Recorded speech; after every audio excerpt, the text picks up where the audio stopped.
오늘 발심차 진리 말씀 듣고 기쁜 마음 내나니 삶의 고달픈 봄눈록도 타는다. 남의 고통 아픈 가슴으로 다가와 진리만이 유일한 길 이제서 알아차려 보이신 줄로 일어나게 먼 길 떠나기 전 한 잔 차로 목 축이고 차양 참맛에 온몸 떨림 일어나고 진리 눈 뜨고픈 마음 간절하구나. 이 차를 한 잔 마시면 발심이 되네요. 이게 발심체.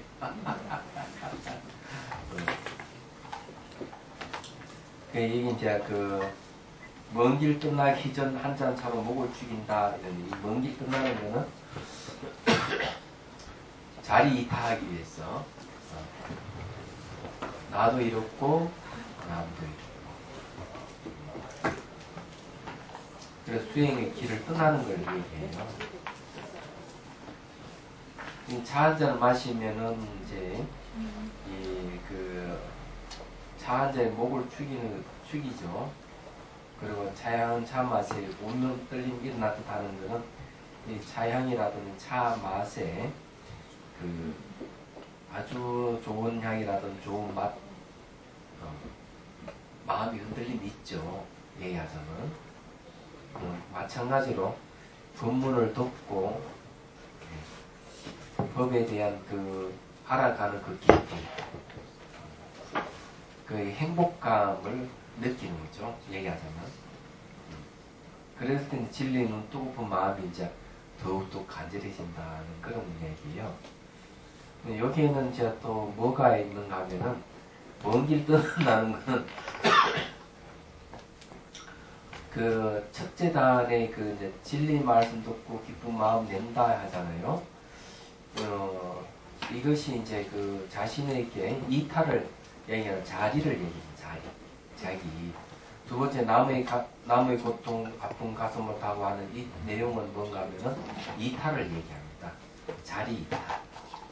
그렇기 때문에 이제 먼 길 떠나기 전 이렇게 할 때 먼 길 떠나는 거는 자리 이탈하기 위해서 수행의 길을 간다는 거예요. 그런 이제 한 잔의 차를 목을 죽인다는 것은 내가 법문을 듣고 법을 사유하고 그러니까 수행에 가는 마음을 얘기합니다. 그래서 이제 마지막에 진리 눈 뜨고 마음이 간절하다라는 얘기. 그래서 끝을 맺은 거예요. 그렇게 이제 진리 눈을 뜬다는 목적이 어디 있느냐 하면은 결국 나에게도 이롭고 남에게도 이롭게 하는 그런 마음을 이제 담았던 거예요.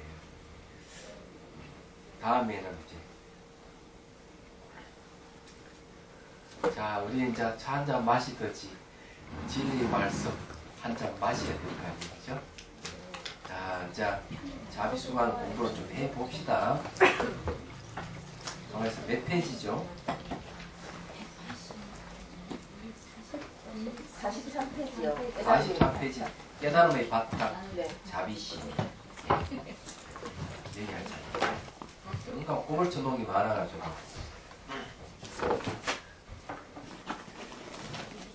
자, 깨달음의 바탕, 자비심이다. 이랬는데요. 대성불교의 특징은 어디 있는가 하면은 새 양날개와 같이 자비와 지혜입니다. 자비와 지혜가 갖춰졌을 때 새가 하늘에 나르듯이 깨달음을 얻을 수가 있는 겁니다. 대자유를 얻을 수가 있는 겁니다.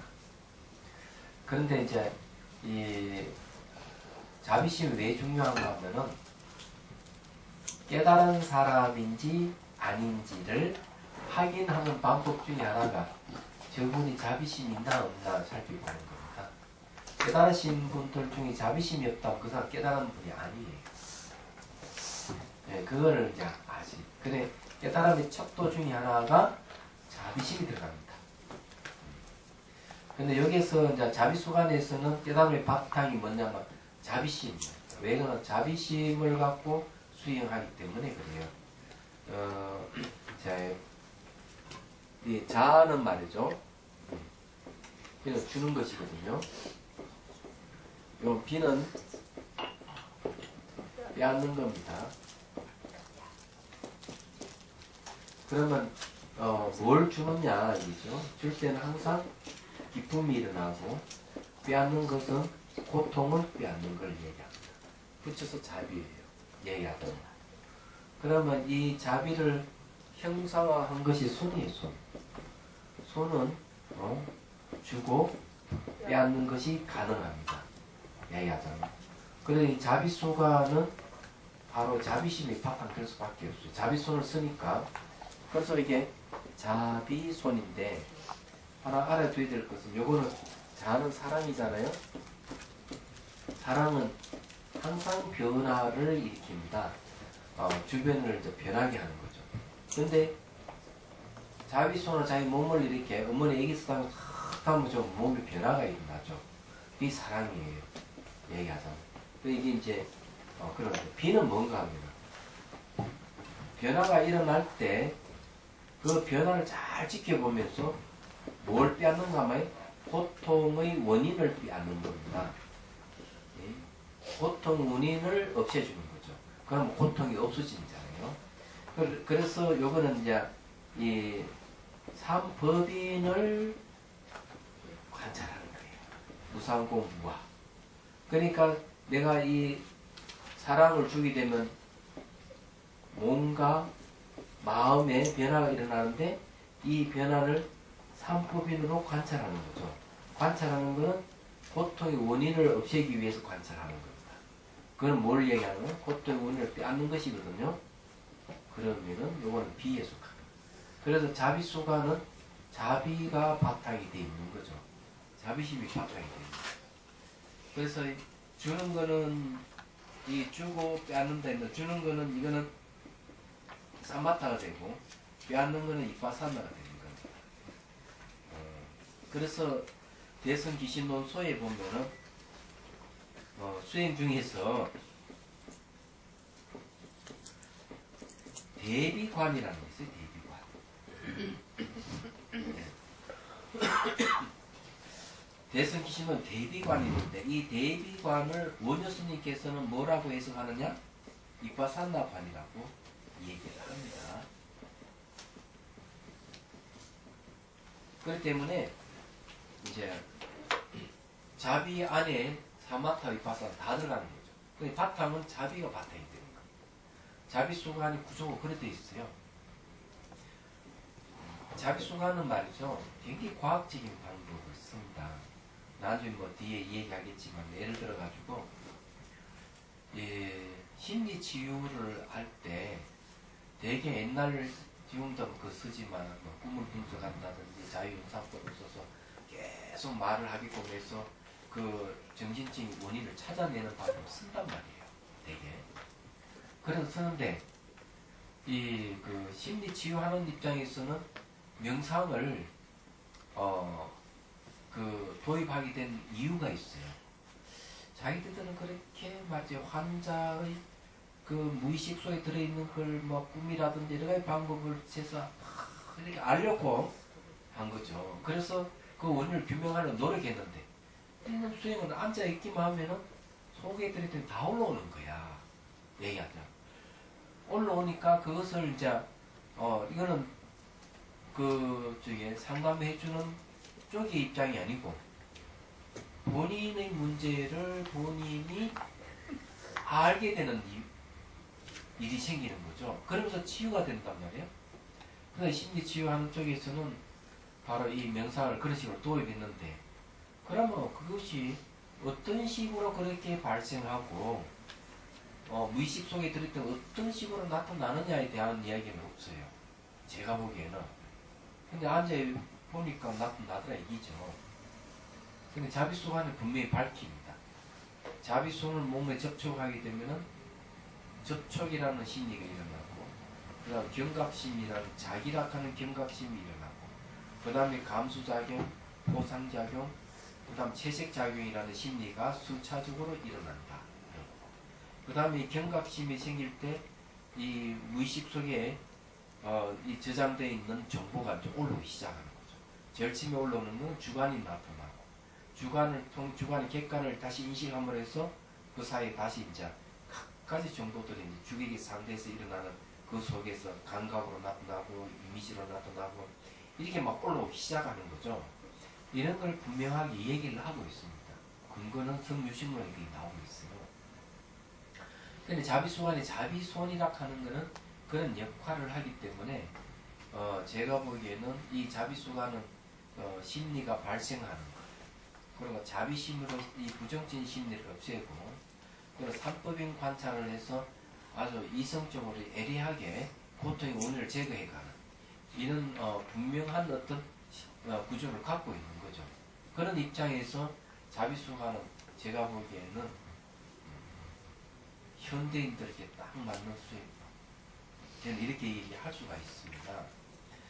그렇다고 해가지고 기존 수행의 뭐 사마타 비파사나 수행을 하고 전혀 별개의 것이 아니고 부처님께서 하신 그대로 다 가져와서 하기 때문에 새로운 어떤 그 시각에서 이제 수행법을 얘기한다고 자신 있게 제가 말씀드릴 수가 있는 거예요.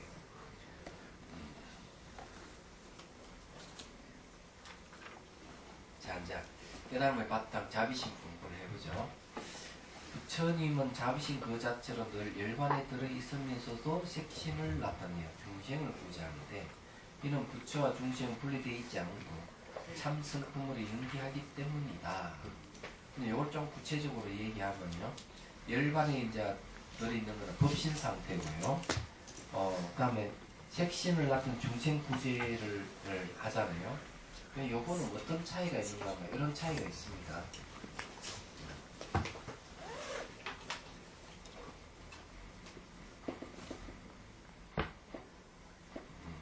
법신하고 색신이 있는데요. 이 법신 얻는 거는 뭐가 필요하는가 하면은 반야지혜가 필요합니다. 그러면 색신을 얻는 데는 보리심이 필요합니다. 이 보리심은 중생을 내가 돕고자 하는 마음이기 때문에 중생을 도우려면은 색신이 필요하고, 법신을 얻으려면 공성에 대한 지혜가 필요한 거죠. 그래서 이제 이 두 가지가 다 갖춘 것을 부처라고 얘기를 하는 얘기합니다. 그래서 여기는 그냥 참성품을 연기한다고만 그렇게 얘기를 했어요. 그래서 연기의 다른 표현이 바로 자비심입니다. 부처의 작용은 중생을 끊임없이 구제하기 때문에 부처님은 자비심 그 자체이며 연기 삶을 참으로 사는 것입니다. 모든 존재는 상호 우존하고 있기 때문에 부처님 그대로 우주 법계이며 법계가 그대로 부처님입니다. 그래서 환경에서는 모든 존재 자체가 비로자나 부처님이라고 한 것입니다. 근데 저기 그 하나님을 사랑 자체라고 얘기하는 걸 들어본 적 있죠? 그건 왜 그런 줄 아세요? 아시는 분 계십니까? 하나님이 사랑 자체다고 얘기해요. 그러면 부모가 자식을 사랑하죠. 그죠? 그러니까 부모 입장에서는 하나님이 우리 중생들을 낳았고 중생을 보살피고 죄와 복을 다 관장을 하잖아요. 그러니까 하나님이 사랑 자체다고 얘기하는 거예요. 그렇잖아요. 그렇기 때문에 유일신이라는 이름을 붙는 거죠. 제가 왜 이 얘기를 하는가 하면은 불교에서는 자비라고 했을 때는 전혀 다르다는 거예요. 불교에서는 자비는 뭐 때문에 자비가 나왔는? 이거는 뭐 그 차이를 아시는 게 좋겠다 싶어서. 네. 불교의 자비는 어디서 나오는가 하면은 공성에서 나옵니다. 공성은 뭔가 하면은 평등을 이야기합니다. 평등에서 자비가 나와요. 너 나가 평등하다는 데서 자비. 그럼 왜 그러면 평등한데 자비가 거기서 나오느냐 하면은 평등을 아는 사람이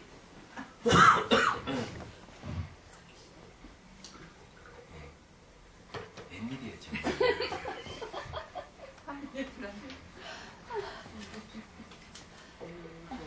평등을 아는 사람이 불평등을 당하는 사람을 볼 때 자비심을 낼 수밖에 없어요. 내가 똑같은 건 니네 그걸 모르지 않느냐. 나는 알고 그럼 내가 참을 수 없다. 이 두 사람을 내가 내가 그 고통에서 벗어나 해줘야 되겠다는 마음을 내는 것이죠. 그래서 공성이 다른 이름은 너 나의 관계성을 얘기하기 때문에 연기를 얘기하는 거죠. 그러면 자비라 하는 성격이 뭐냐면 너 나의 관계 속에서 일어나는 걸 자비라 그럽니다. 관계 속에서 일어나는. 예? 관계 속에서 일어나는. 그렇죠.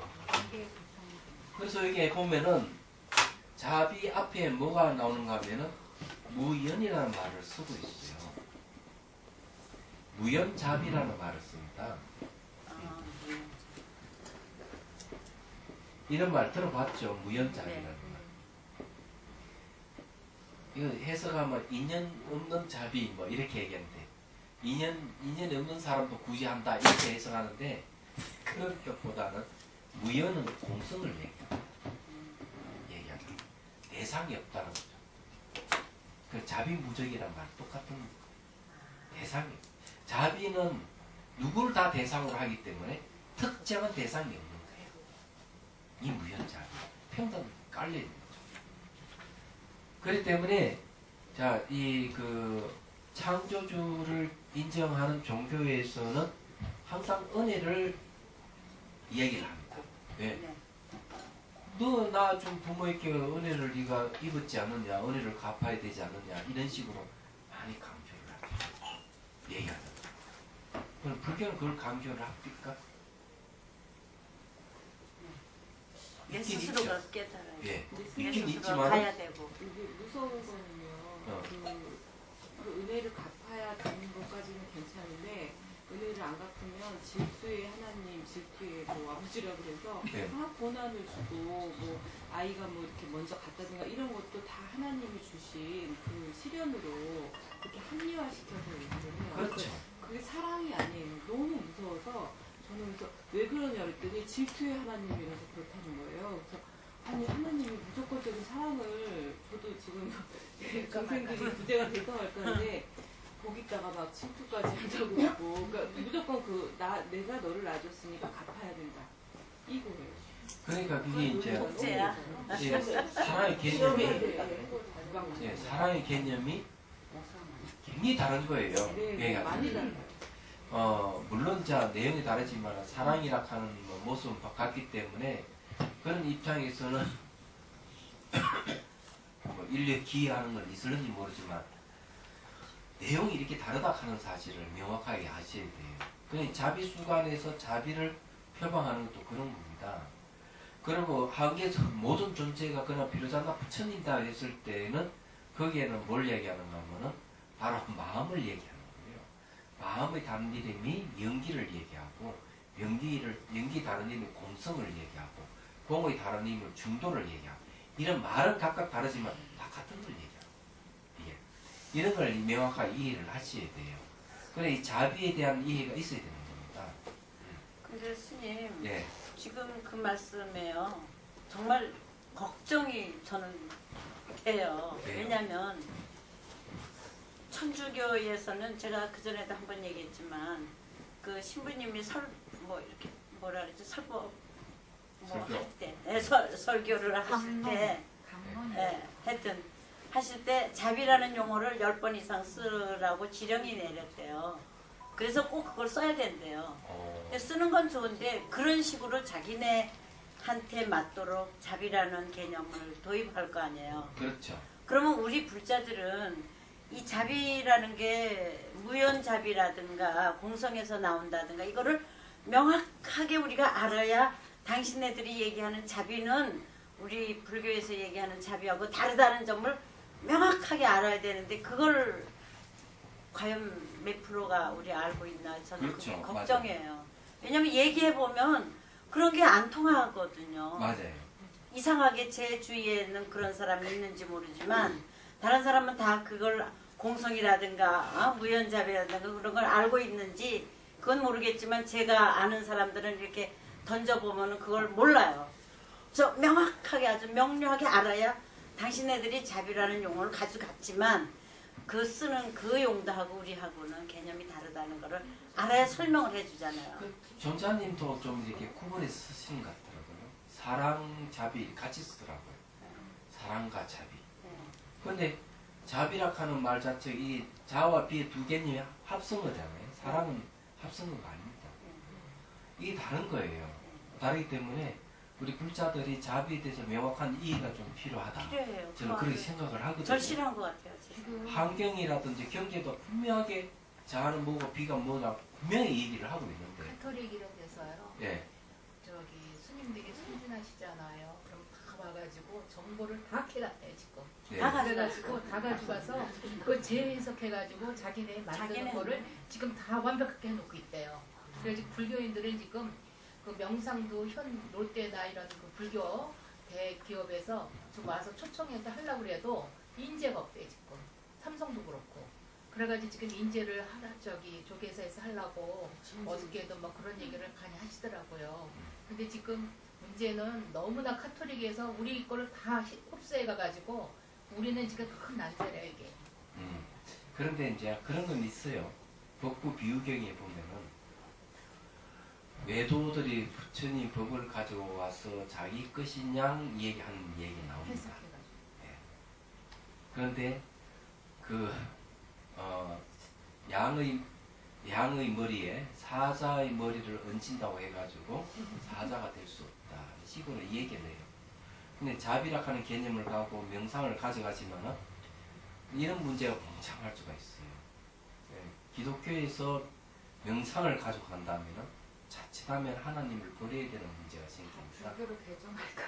예, 그런 문제가 생겨요. 왜냐하면은 불교에서 말하는 수행이라든지 이 명상은 창조주를 인정하는 게 아니기 때문에 무전제에서 출발한단 말이에요.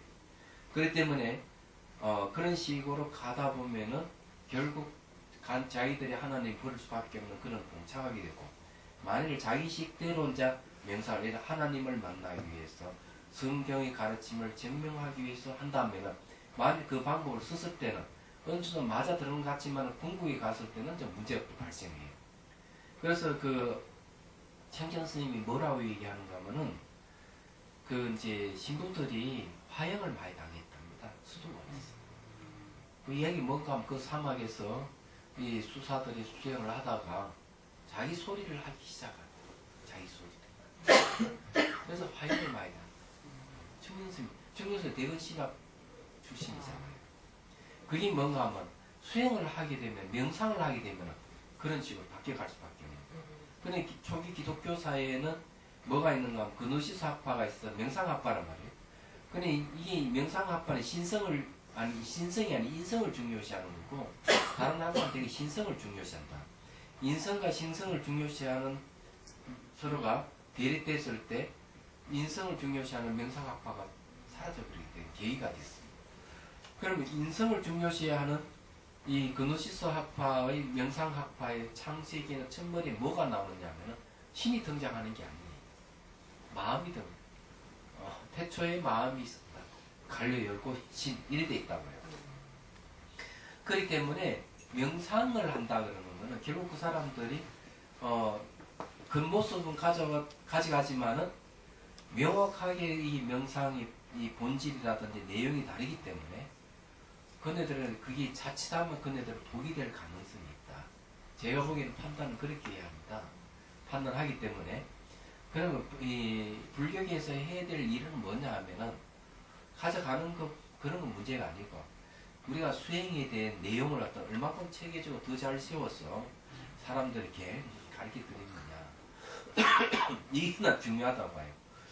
불교는 2500년 내려오면서 수많은 이 수행에 대한 노하우가 쌓여 있어요. 쌓여 있기 때문에 자비수관들 거기서 나오는 거거든요. 얘기하자면 기초원의 사마타나 이파산 수입을 자세히 설명하고 있고 그 책에 분명히 써 있습니다. 써 있기 때문에 선생님들이 열심히 이제 그걸 배워가지고 제대로 이제 대중들에게 가르친다면 문제 없을 것 같고 또 거기에서 체험자가 나오고 그래야 되거든요.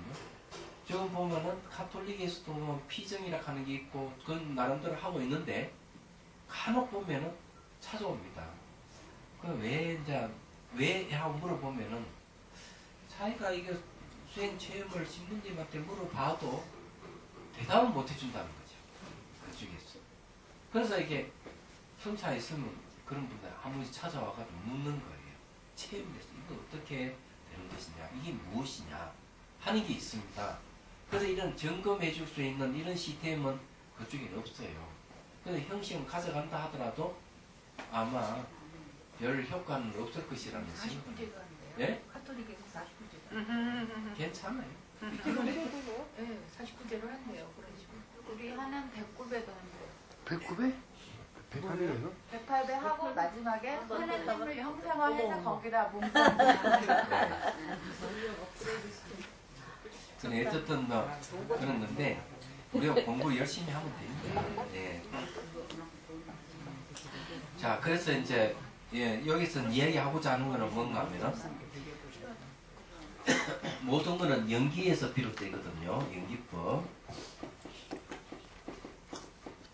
부처님이 깨달은 내용인 연기법에서 자비가 다 나온 겁니다. 그래서 이 연기 이치를 잘 알면 뭔가 마음의 고통에서 벗어난 사람이 이 연기 이치를 남에게 가르쳐준다면 그건 자비예요. 그래서 이 자비도 단계가 4단계나 있습니다. 그 다음 구절에 한 거죠. 44페이지요. 이 4단계의 자비를 이제 첫 번째는 말이죠. 첫 번째 자비는 간단하게 얘기하면 괴로움에 대한 자각이에요. 사람들이 괴롭다 하는 거, 고통스러워하는 거. 여기에서 이제 자각이 일어나서 일어난 자비심이에요. 그러면은 결국 보리심을 일으키게 됩니다. 이게 첫 번째. 두 번째는 자비는 배우는 자비입니다. 두 번째 내가 수행을 하면서 수행을 하면서 이제 자비를 하나하나 배워가는 거죠. 세 번째 자비는 뭔가 하면은 세 번째는 내 자비를 남에게 베푸는 자비예요. 내가 수행해서 배웠으면 수행에 다져진 이 자비심으로 구제하는 걸 얘기합니다. 네 번째는 뭔가 하면은 바로 부처의 자비를 얘기하는 거죠. 완전한 깨달음을 이루고 난 뒤에 모든 중생을 구제하는 그런 걸 얘기합니다.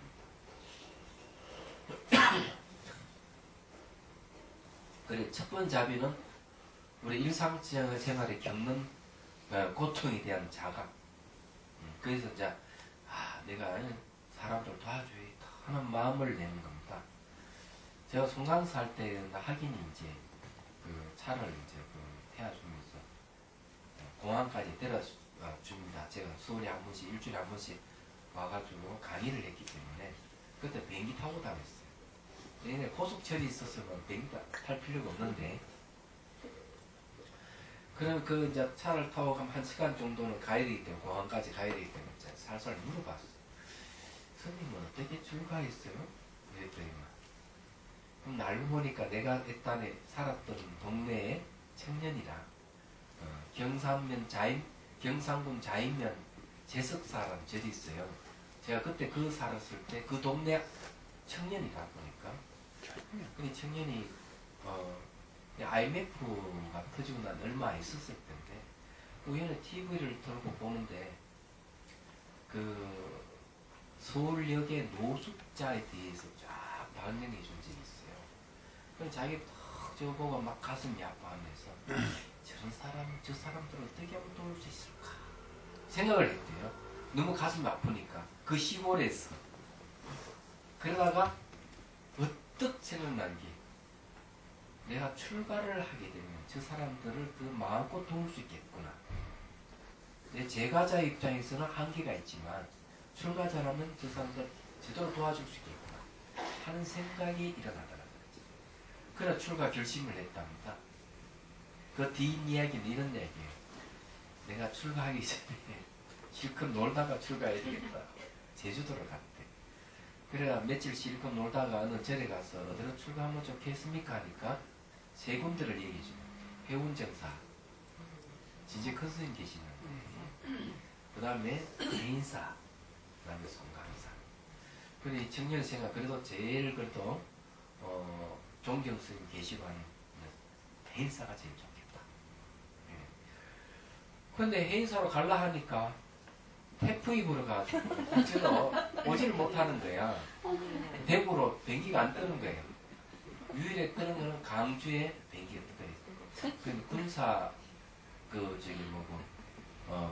뭡니까 공항이기 때문에 그게 웬만하면 다 뜬다는 거예요. 그래서 그나마 내가 이왕 송간사 하룻밤 자고 행사 가야 되겠다. 송간사로 와가지고 딱 하룻밤 자면서 그만 그 송간사의 반에가 그 출발해버린 거야. 근데 이제 이런 게 이제 뭔가 하면은 첫 번째다.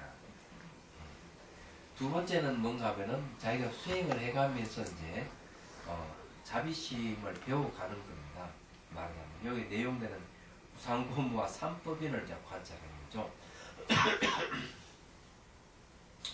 삼법인 관찰하면서 자비심을 배워가는 겁니다. 보리심을 일으켰기 때문에 그거는 이제 성문 영각의 경지입니다.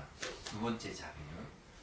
그 다음 세 번째는 뭔가 하면은 내가 이제 성인의 경지에 가서 자비심을 이제 베푸는 단계에 오는 겁니다. 보살의 경지예요. 네 번째는 완전한 부처를 이루어서 중생구제하는 부처의 자비를 얘기합니다. 그런데 이런 네 가지가 있는 것이죠. 그래 만일에 이제 이걸 또 다르게 나누면은 내가 현실의 고통을 받는 것은 아직까지 심만이 열리지 않습니다. 유관이에요. 매우 현실적인 것이죠. 그런데 이제 두 번째 이제 수행을 해가면서 삼법인을 관찰하는 그런 심만이 열리면서 인간의 본성은 평등하다 하는 사실을 깨우치기 시작을 하는 거죠. 얘기하자면.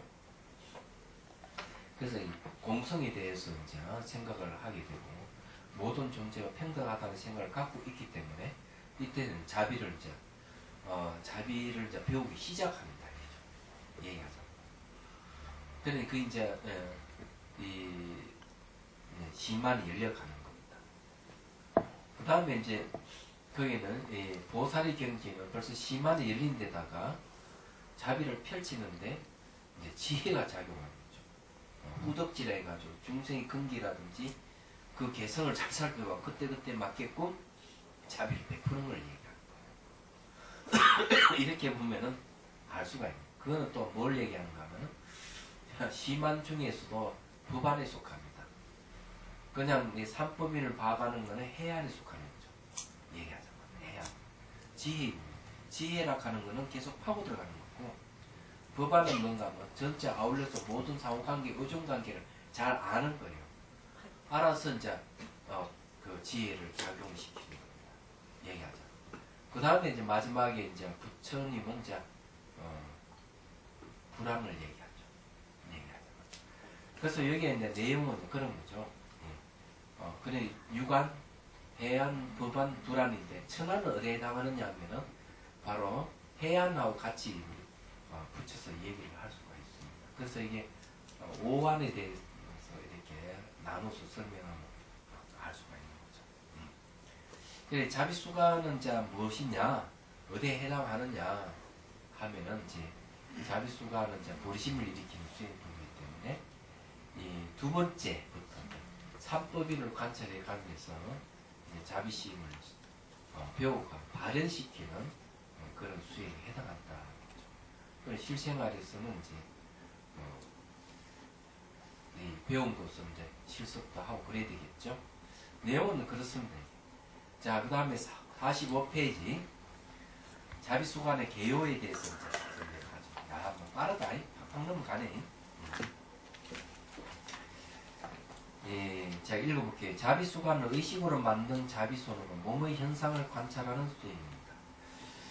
이 수행은 자비손으로 5대의 생명 에너지를 활성화하고 활성화되는 5대의 현상을 정념으로 관찰하여 삼법인을 체득하며 그 지혜로 조작된 의식의 활동이 사라지면서 지혜가 완성되어 3m의 문에 들어서는데 의의가 있습니다.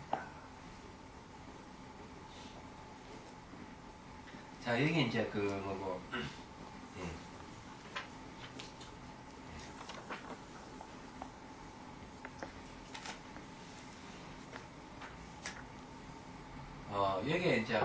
자비수가는 말이죠. 이 3해탈을 얻어서 들어간다. 3해탈 문으로 들어간다는 세 가지 해탈을 얻어놓은 일반이에요. 궁극지인 거죠. 근데 3법인 중에서 무상은 그 항상함이 없는 걸 잘 관찰하게 되면 무상 해탈이 옵니다. 없을 무자 모양이 없는 해탈을 얻어요. 그 다음에 이제 그 무상을 통해 고를 잘 자각하게 되면은 무원 해탈을 얻어요. 원하는 마음이 없는 해탈이요. 그러니까 무아를 잘 체득하게 되면은 공성 해탈을 얻습니다. 이 3해탈을 통해서는 일반을 좀 얻게 되는 거죠. 해탈과 일반은 조금 차이가 있긴 있습니다만은 그냥 순수가 그렇다는 얘기예요. 근데 여기는 핵심되는 게 뭐 5대 관찰이 들어갑니다. 5대. 5대를 쉽게 설명하면은 우리 그 저기 절에서 뭐 행사를 하면 오색실을 쓰잖아요. 이 오색실이 바로 5대하고 관련이 있는 겁니다. 이 5대는 5가지 색깔을 나타내는 거거든요. 그래서 황색, 흰색, 붉은색, 녹색, 청색인데 이게 이제 5대의 색깔이라고 해요. 그러니까 티베트 그에 가보면은 티베트 가옥에도 보면은 오색길을 늘 달아놨어요. 타로초에 오색으로 되어 있고, 그리고 그게 뭔가 하면은 5대라고 얘기하는 거는 물질을 구성하는 요소이기도 하지만은 정신을 구성하는 요소도 됩니다. 심리를 구성하는 요소가 돼요. 그래서 이 몸과 마음의 원인이 5대에 달리는 거죠. 대하는 건 무한을 뜻하는 거고요. 또 요소란 뜻도 되는 겁니다. 그렇기 때문에 이제 이 그 5대를 관찰하게 되면 5대의 본성이 공성이에요. 그래서 이 자비손으로 몸을 이렇게 쓰다듬어 주면은 5대가 나타납니다. 몸과 마음의 구성 요소가 나타나죠. 그래서 3법인으로 관찰해서 본성을 이제 보게 되면은 이제 우리는 3메타를 얻고 결국 일반을 정독할 수 있다는 내용이 아주 간단한 겁니다. 그래서 그 다음에 넘어갑니다. 네.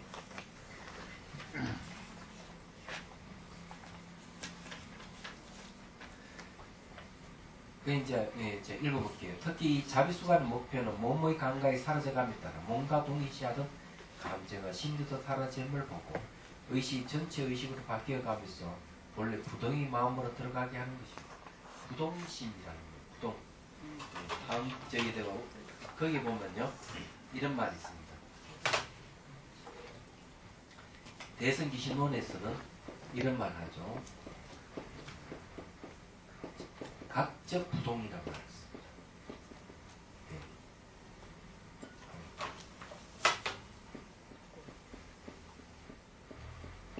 각적 부동. 바꾸면 부동적각이죠. 네. 각적. 깨달으면 움직입니다. 여기도 그런 거죠.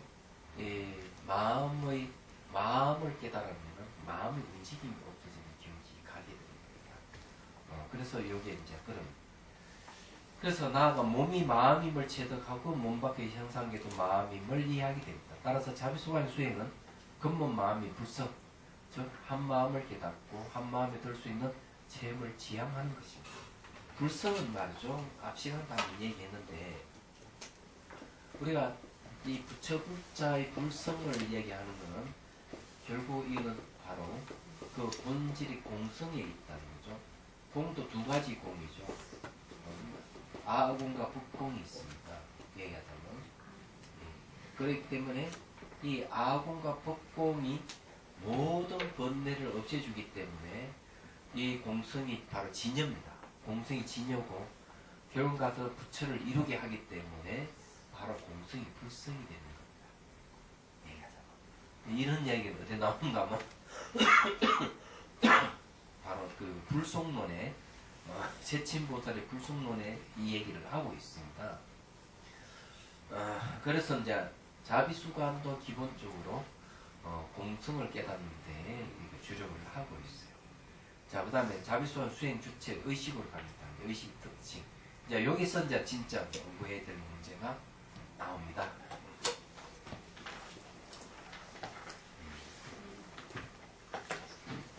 자, 이제 여기에 이제 제대로 이제 공부를 한번 해보죠. 예. 수행 주체 의식에 대한 공부예요. 이 의식에 대한 공부를 왜 해야 되느냐. 이때까지 어느 누구도 의식이 수행 주체라고 얘기를 하는 데는 잘 없습니다. 들어본 적 있습니까? 거의 없을 거예요. 그래서 수행 주체를 얘기하면 엉뚱하게 얘기하는 분들이 들어있어요. 아리아식이 수행 주체다. 이렇게 얘기하는 분들이 있는데 아리아식은 수행 주체가 될 수가 없습니다. 우선 수행 주체가 될 수 없는 마음은 감각은 수행 주체가 될 수 없어요. 시각, 청각, 후각, 매각, 촉각, 감각은 대상과 순간순간 변하기 때문에 수행 주체가 아닙니다. 수행 주체라고 한다면 지속성을 가지고 있어요. 그런데 감각은 지속성이 없어요. 순간순간 바뀌기 때문에. 그 다음에 잠재되는 말라식은 잠재되어 있기 때문에 수행 주체가 될 수 없어요. 아리아식도 잠재되어 있기 때문에 수행 주체가 될 수 없어요. 이런 말라식과 아리아식은 결과를 낼 수 있는 힘이 없어요. 표준의식이 아니기 때문에. 현재 쓰는 마음이 아니기 때문에. 그런데 의식은 지속성을 갖고 있고 또 성격이 인과의 성격을 갖고 있기 때문에 내가 수행하면은 그게 원인이 돼서 깨달으면 결과를 가져올 수 있어요. 그래서 이게 수행 주체가 의식이라고 하죠. 얘기하다가. 그리고 더 놀라운 것은 이제 유식에 근거한다면 내가 깨달음 얻는데도 바로 이 의식에 의해서 깨달음을 얻습니다. 수행을 해가면은 의식이 뭘 바뀌는가? 묘관찰지가 묘하게 관찰하는 마음으로 바뀌어요. 이 묘관찰지가 이제 그 다음에 잠재되어 있는 말라식을 평등 성질로 전환시키고 아리아식을 대원경제로 전환시키고 감각을 마지막에 성수작적 전환시켜요. 그리고 부처가 됩니다. 이 묘관찰지에 의해서. 그럼 묘관찰지는 뭐냐? 바로 의식이 전환된 것이기 때문에 의식이 수행 주체가 됩니다. 그래서 이게 의식이 아주 중요하다. 또 의식 자체가 상속하는 성격을 갖고 계속 전차를 훈차를 계속 변해가면서 쭉 이어져가는 거죠. 이어져가는데 인과의 성격을 갖고 있는 인과의 성격. 내가 지은 행위가 이것이 의식상으로 상속이 갈 때는 그것이 원인이 되어서 그 다음에 그 행위의 결과가 나타나요. 의식상에서 나타나요. 그래서 수행 주체는 의식이에요. 이런 걸 분명히 여러분들 아시래요. 그래서 능가경에는 뭐라 하는가 하면은 아리아식의 그 아리아락하는 이름을 의식에 의해서 버리게 된다. 이렇게 얘기합니다. 우리가 보고 독한 모든 정보가 이제 이 아리아식이 저장되어 있다가 이것이 이제 발현돼서 의식으로 발현돼서 나타나는 거거든요. 그럼 저장되는 것도 의식을 통해서 저장되고 발현을 되는 것도 의식을 통해서 발현이 되는데 의식이 지혜로 바뀌어버리면 받아가는 정보가 아리아식이 저장이 안 돼요.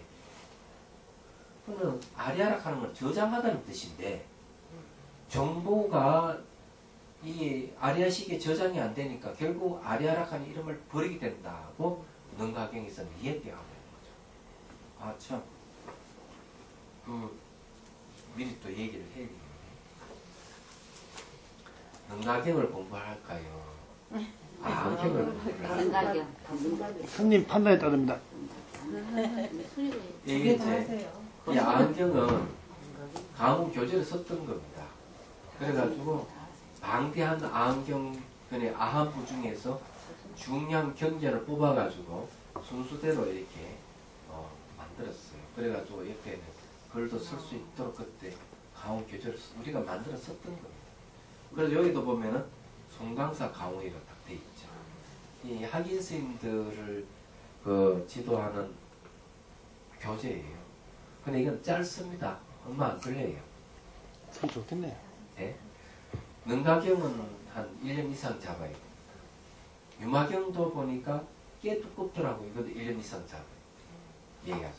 그래서 우연히 책장을 뒤지다가 이 책을 발견하게 됐어요. 그래서 제가 선문을 쓰고 발언분도에 딱 적어놨어요. 앞에. 파일이 해제도 있고 파일 다 있습니다. 말하자면 그래서 이게 이제 아주 체계적으로 되어 있어요. 그러니까 이거 그냥 작습니다. 요게 옆에 요거 한 원본은 요거 한 반밖에 안 된다고 생각해요. 옆에는 기록할 수 있고 노트 형식으로 되어 있기 때문에 두꺼울 뿐이에요. 안경이 한대 별로 없으니까 그게 좋겠네요. 이 안경을 보지 않으면은 대성불교 이해하기 좀 힘들어요. 등엄경. 예? 아니 저건 좁으니까 작아요. 배우고 우리 다 하세요. 아홉경 하시고 나서 누가 신밀경 끝나고 이거 다스결래. 갑자기 공부할 게 많아졌어요. 아홉경 빨리 하고 끝내고 또 그 다음에 또 하는 거예요. 그럴까요? 눈가경 먼저 하면 안 돼요? 그럼 1년간 그걸 보니까 그것도 오전에 하실 거예요. 능가경도 하고 유마경도 해야 됩니다. 할 게 많아요. 열반경도 나중에 할 겁니다. 통인데 뭐 하나만 깊이 하지 뭐. 아니 열반경 짧은 거 있어요. 근데 그 대승 기실론을 우리가 하니까요. 예. 아함경을 초기의 경전을 이해하는 게 대승 기실론을 훨씬 효과적으로 공부할 수 있지 않나 싶은 생각이 듭니다. 손들러 초기 해보죠. 경전을 알아야 대승을. 아니 다섯 반이 아니니까 또 예. 다섯 반. 다섯 반에서 또 얘기하겠습니다.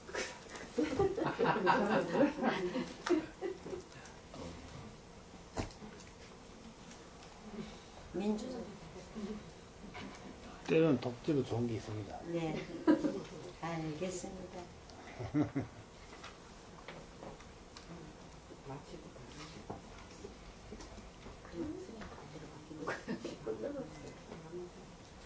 자, 그 의식의 특징에 대해서 이제 얘기죠. 자, 읽어볼게요. 오늘 읽으면서 하나하나 체크를 해야 되거든요. 참 마음의 본성은 자, 의식의 특징입니다. 무아이면 공입니다. 마치 호흡은 아무 작용도 하지 않는 듯하지만 향이나 단면기가 피어오르면 호흡 속에서 저절로 사라지듯이 괴로움을 유발하는 번뇌망상이 일어나면 참 마음의 공하지 못한 번뇌망상을 제거하는 작용이 절로 일어납니다. 그 작용은 의식을 통해 구체화되는데 그것이 삶과 죽음의 괴로움을 싫어하고 불생불멸의 열반을 구하려는 의식작용입니다. 말하자면 부르심을 일으키는 마음은 의식입니다. 자, 여기에 이제 그 본성이 무하고 공이라 했잖아요. 마음의 본성은 더 있습니다. 자, 마음의 본성. 마음의 본성은 이제 잘 알다시피 진여라고 합니다. 진여. 그런데 여기는 세 가지를 해요. 첫째, 안다. 암. 그래서 원효 스님께서 이걸 신해라는 말을 씁니다.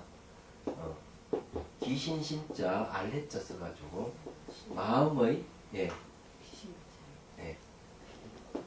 신해 알해자 씁니다. 신해 마음을 신해라 신령스럽게 아니다 이죠. 이렇게 표현하고 있어요. 두 번째는 빛이고요. 세 번째가 바로 공성입니다. 이 마음의 본성이에요. 근데 이 빛이라 하는 말은 뭔가 하면은 하은경에 의하면은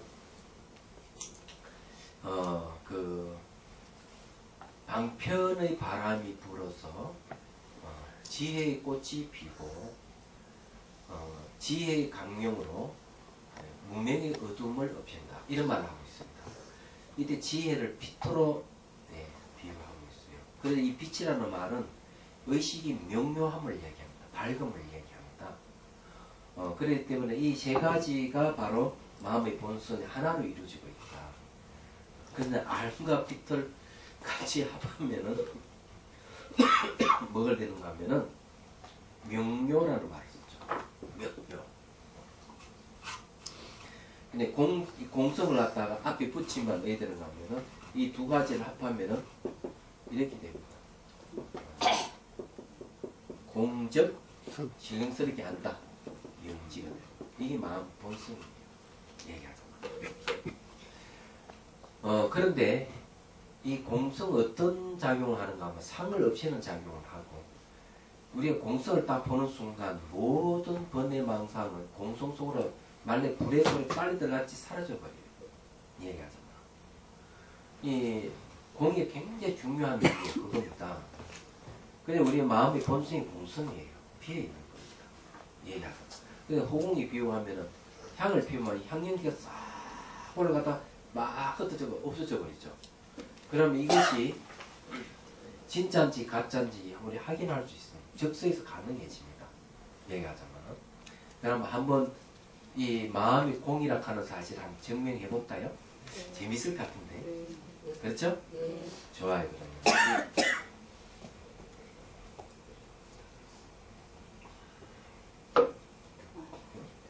여러분들은 지구상에서 공분을 살 만한 대상이 누군지 아세요? 공분. 공분요? 현재, 과거에. 과거도 좋고 현재도 좋고. 과거는 히틀러. 히틀러. 전범. 네? 히틀러. 환경 파기범 전범. 전범자들. 네? 있죠. 그러면 그 사람들 대해서 한번 욕을 한마디 해보지. 마음속으로. 어떤 욕이죠? 개새끼도 좋고 소새끼도 좋고. 요걸 안 해봐가 모르겠습니다. 명답이야. 그 지금 그냥 뭐 번뇌가 안 일어납니까? 아, 그러면 이렇게 하지. 저게 망상이 일어날 수 있는 것. 자, 거래량을 좋아하는 사람은 거래량을 한번 생각하고, 재인군을 좋아하는 사람은 재인군을 생각 좀 해보십시오. 누구 찍어줄 것인가? 자, 얼굴 보면 다 나와. 누구 거래량을 찍을 사람, 재인군을 찍을 사람, 아무도 안 찍어. 안 되지, 그러면. 네, 찍어야 돼. 철수 찍으려고. 저기 밑에 저거 공정 보여요. 안 보여서. 영지. 영지. 실령설을 영자 알지자. 성성이 득득. 자, 생각했습니까? 예. 네. 자, 그러면은 자, 이 공성을 한번 드러내 보죠. 지금요. 앞에 우리가 공분을 살 만한 전범, 스탈린이라든지 히틀러를 생각했죠.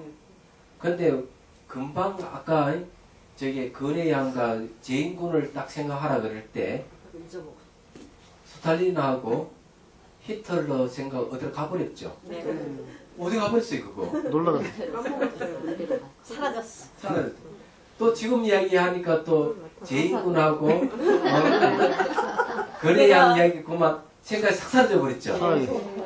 아, 이것 때문에 그런 거예요. 과거신 불러. 마음이 여러 가지 우리가 이야기가 또 일어났지만은 그게 오래 머물지 않잖아요.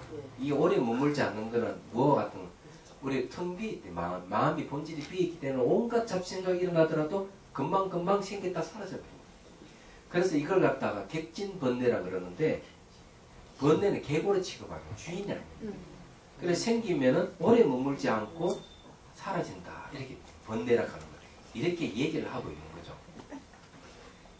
아니 시간 왜 빨리 지나가? 1분 남았습니다.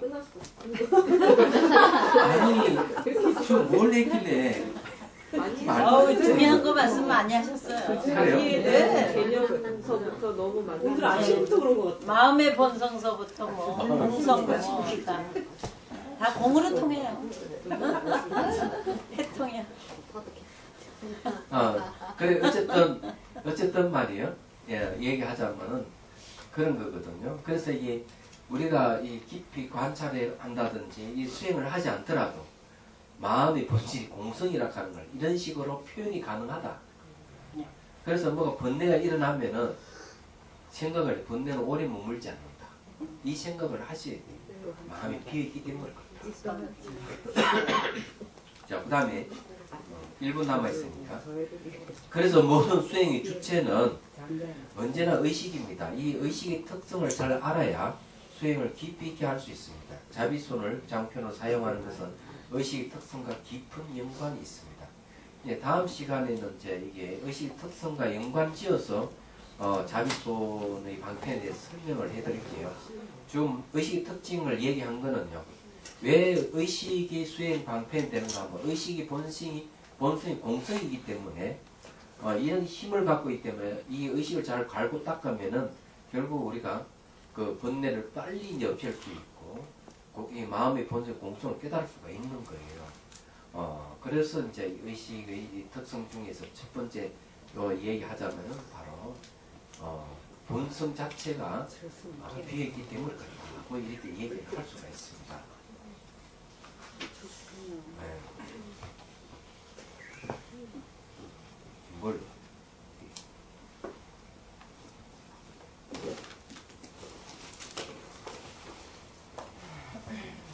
질문 있으면 하십시오. 스님은 이 수행의 주체 의식이 번뇌부터 오는 거. 아니에요. 예, 번뇌는 의식이 수행 주체가 아니에요. 의식이 번뇌는 아니거든요. 얘기하죠. 그렇게 그냥 좀 곤란해. 의식의 작용 중에 번뇌가 있습니다. 예. 탐욕, 성냄, 의성 이런 건 다 의식이 작용으로 나타나니까. 그렇지만은 좋은 마음도 나오잖아요. 그렇지. 미덕이라든지 또 탐욕이 없는 무탐, 또 성냄이 없는 무진, 의성이 없는 무치 이런 거는 의식의 좋은 면이잖아요. 그렇지만은 의식의 해로운 쪽 마음도 있고 쪽도 있고 또 좋은 쪽도 있지만은 어쨌든 다 같은 마음이고 그 번뇌에 물이 들어있든지 깨끗하든지 관계없이 늘 본성은 비어있는 소금같이 얘기하죠. 허공은 말이죠. 더러운 것도 아니고 깨끗한 것도 아니에요. 더러운 이 담배 연기가 올라가도 없어지고 아주 향기 좋은 향기도 올라가도 없어지는 거예요. 전부 다 어디로 기착되는가 하면은 바로 허공으로 기착되듯이 모든 건 마음의 본성이 공성으로 기착됩니다. 그런 걸 명확하게 공부를 하잖아요. 근데 우리 자비수감 해야 되는데 그걸 안 했네. 다음 주